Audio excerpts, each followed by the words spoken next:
Bonjour à tous et bienvenue dans cette nouvelle vidéo. Alors aujourd'hui, présentation de The King of Fighter 97 de SNK sur la Sega Saturn, jeu sorti en 1997 sur la machine de Sega.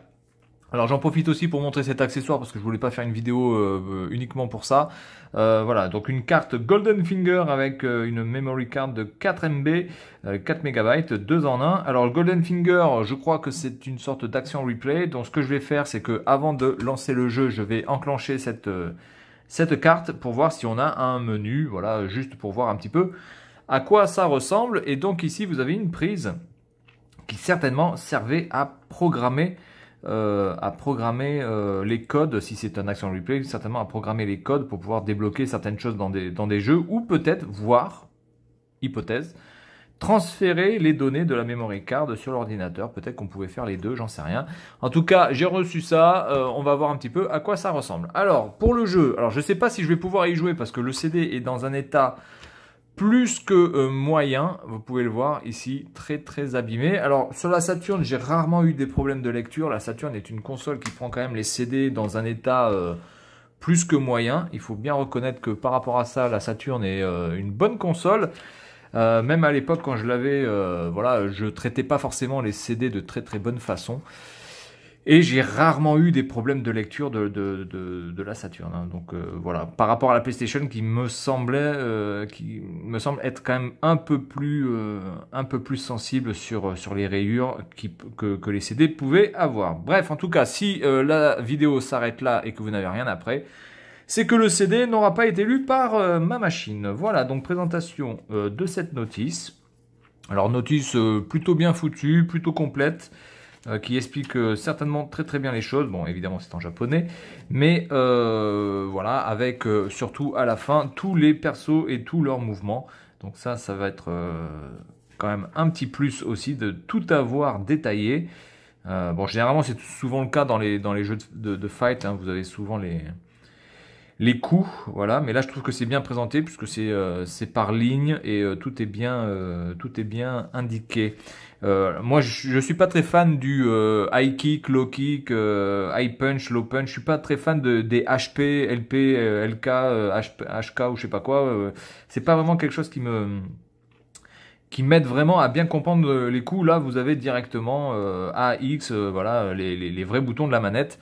Du coup, pour moi, c'est plus clair, hein, parce que vous savez, mon cerveau étant extrêmement limité, moi, j'ai beaucoup de mal à convertir les low kick, high kick en boutons de manette. Voilà, donc ici, nous avons donc 27, il me semble, 27 combattants. Là, on en a 6, là, on en a 12, là, on en a 18, là, on en a 24. Et on en a même plus que ça, 24 et 29, certainement deux persos qu'on débloquera à la fin. Donc 29 persos, vraiment, il y a de quoi faire. 29 personnages, c'est quand même assez énorme hein, pour un jeu sorti en 97 de baston. Alors évidemment, c'est un jeu de baston 2D, donc c'est peut-être un peu plus facile de mettre plus de personnages. Mais ça reste quand même du SNK, c'est du lourd, c'est du très beau, et ça demande quand même pas mal de ressources par rapport à la machine. Donc on va voir si ce jeu fonctionne, je vous promets rien. Si la vidéo s'arrête à partir de maintenant, eh bien je vous dis à la prochaine. Sinon, à tout de suite pour une petite démo de ce jeu sur la Saturn. Allez, à tout de suite.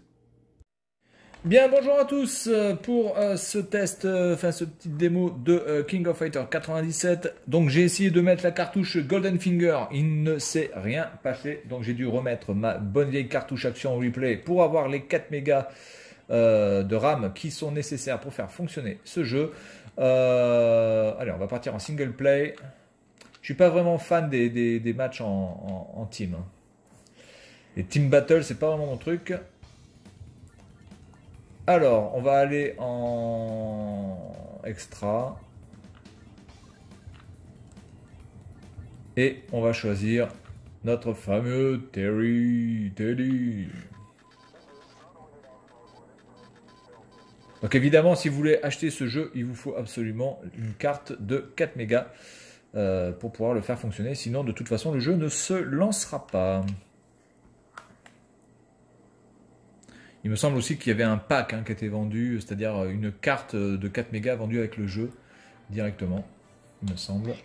Allez, alors on va voir ce qu'on est capable de faire.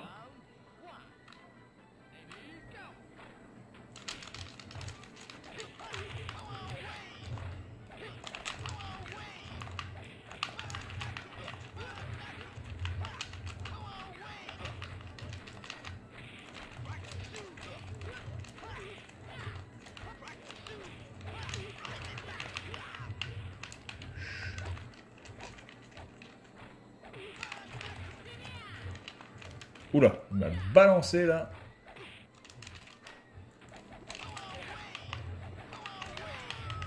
Et voilà.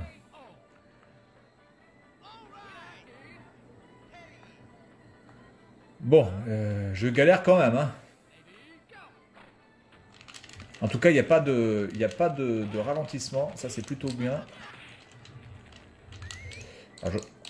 Ah oui, d'accord. En fait, le bouton sert à appeler sa team, évidemment.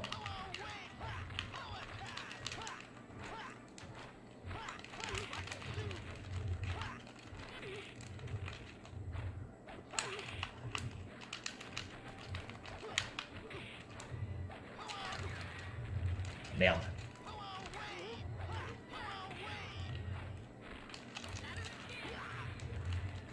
Bien joué. Foiré. Bon. Alors c'est l'un des personnages que j'arrive peut-être le mieux à manier parce que voilà, il est rapide, il est puissant, il n'est pas trop lourd. J'ai de très très gros problèmes dans les jeux de baston avec les personnages lourds. Hein. Depuis Zangief, quoi. Depuis Zangief et Sagat. Encore Sagat, je trouve que ça va, hein, franchement. Sagat, je préfère Sagat à Zangief quand vous jouez à Street Fighter. Je suis à Kowloon, China. Alors c'est plutôt Hong Kong, hein, mais bon. Considérons Hong Kong comme la Chine. Alors le problème c'est que vous avez du loading entre deux bastons, ça c'est un petit peu casse-noisette. Ah putain, lui il est chaud, lui, je crois. Je me rappelle de sa tronche là.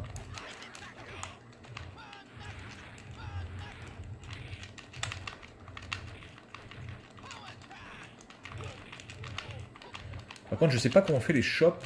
Je me rappelle plus, putain. Voilà, alors, voilà. Donc lui, il sait très bien comment faire les chops, il n'y a pas de problème.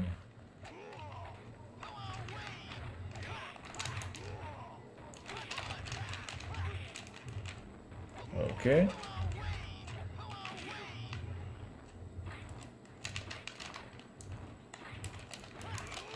Ah! Voilà. C'est reviendu.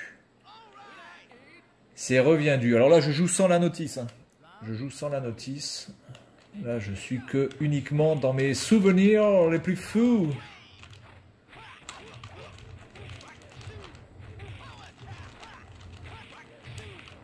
Voilà. Ok, je me casse. Oh! Ah oui, c'est vrai qu'il fait ça aussi. Exact. Here they are. En tout cas, le jeu ne souffre d'aucun ralentissement. C'est fluide, c'est plutôt beau. J'arrive pas vraiment à écouter la musique. Alors je vais monter la musique pour moi. Je sais pas si ça va faire un écho. Ça risque de faire un écho, malheureusement. Je voudrais bien un petit peu profiter de la musique.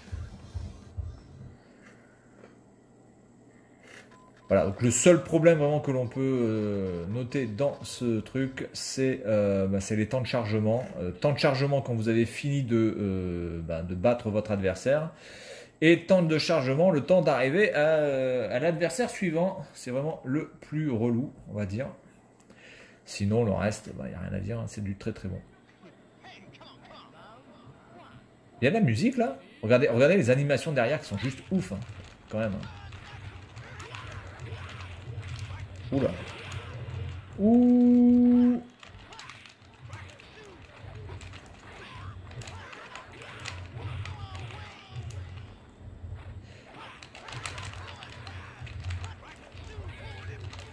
Oh putain, je sais pas ce qui s'est passé là. C'est moi qui l'ai fait ça? Bien. Là, je t'ai bien pris. Regardez les animations quand même derrière qui sont ouf. Juste ouf. Encore une fois, hein, pour de la 2D, c'est quand même assez incroyable à l'époque.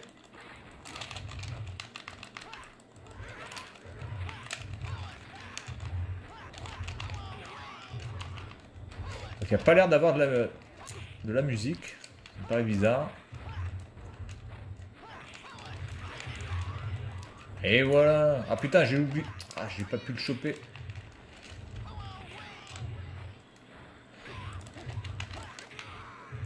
Ouh, on a fait un double coup. Bref, voilà, on va s'arrêter là. Bah, écoutez, j'ai pas trop perdu. J'ai pas trop perdu. Même si, globalement, si on se met en mode un peu plus élevé, je pense que je vais pas voir grand chose. Voilà, donc en tout cas, The King of Fighters 97, jeu absolument nécessaire dans votre collection Saturn si vous aimez les jeux de baston, si vous aimez les jeux en 2D, et puis voilà, surtout si vous aimez les gros hits de cette machine. Voilà, c'est tout pour cette vidéo, et puis moi je vous dis à la prochaine. Salut à tous.